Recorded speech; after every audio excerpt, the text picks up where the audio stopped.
So, you know, Camille, no, we've talked about this being a good matchup for Camille, but it's been such a long time since it's been consistently picked. But the dive threat from Camille via Ari, the Jhin over the top, aiming's going to have a rough time early. Showmaker's about half HP, so even though he's coming over, I think they feel confident they can get this and disengage. He's going to get into the pit as now the engage comes in as that frontline owner very low, and he will eventually go down as they have to go super deep for this one. Showmaker, though, so tanky, will live throughout it all, flashes away, and DK get the Drake as well, but the chase is on. Guma looking for more. Kellen in a lot of trouble. He's just going to sacrifice himself for the trade. But DK, they get first blood and the Drake. In lockdown owner, he will head immediately off respawn towards those grubs. Didn't get a dragon, we'll take those.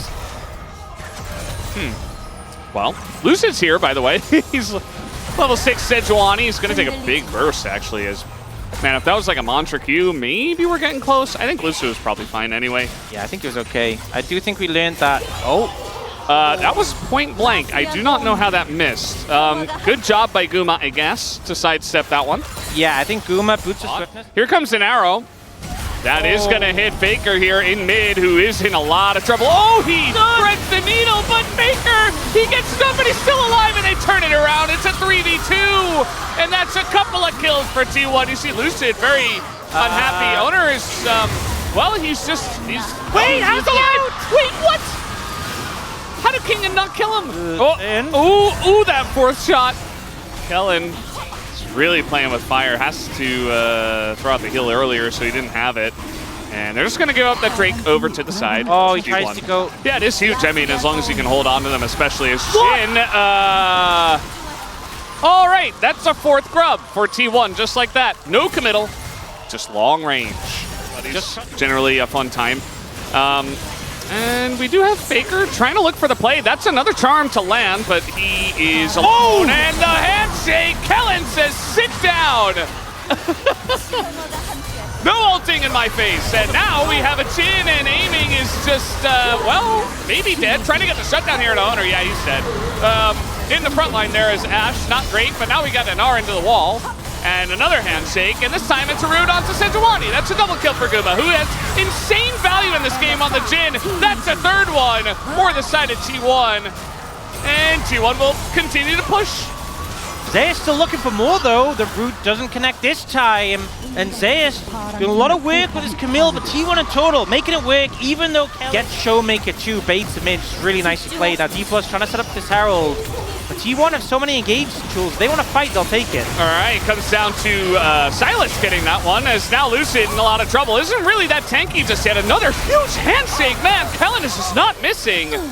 After a couple of weaker games, he is coming up big in Game 3 as here comes the Silas. I feel like Guma also is getting huge value on the Jhin. Here comes the ult. It's going to hit Faker. He's in a lot of trouble up against that Meganar, and DK turning it back in there. With that, but they are going to push in and get some vision around this topside jungle.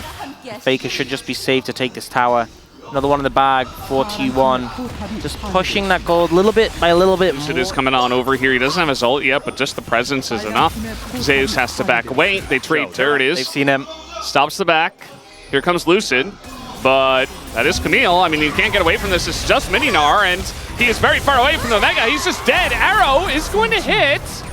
And nope, TP is coming in. I think DK just have to get out of there. Lucid's like, okay, never mind. Just going to take the Cinder and run away. But the ability to close the gap here from T1 is huge. The ult is going to miss, and another handshake is going to hit the front line. And this Renata gets so much value when everybody lines up for it. And T1 just don't have the chase. The arrow hits, and that's when they're like, okay, we got to fight in live. That is a caught Keria. That's just Karma, who... the Dplus to approach now. Vision getting cleared out. Looking for angles, and they still have that Ashe arrow. If someone steps... So yes, he's okay, and he will live, but can T1 actually fight this one? As might just come down to a flip, and Owner is going to steal it away, but now Faker! Oh, he's going to get away with the Gnar into the wall. Down he goes, as DK finally closes the gap, but now very low health bars here on the side of DK. In goes Zeus, and he just murders Showmaker. Down he will go, and Zeus is totally fine. They get in that back line. The Vi is able to lock down aiming, but he gets the reset. But look at the health bars and the chase potential of T1. They shut it down in a big way. Dplus not able to disengage. The Jhin value is massive, and Guma's look at the fourth shot.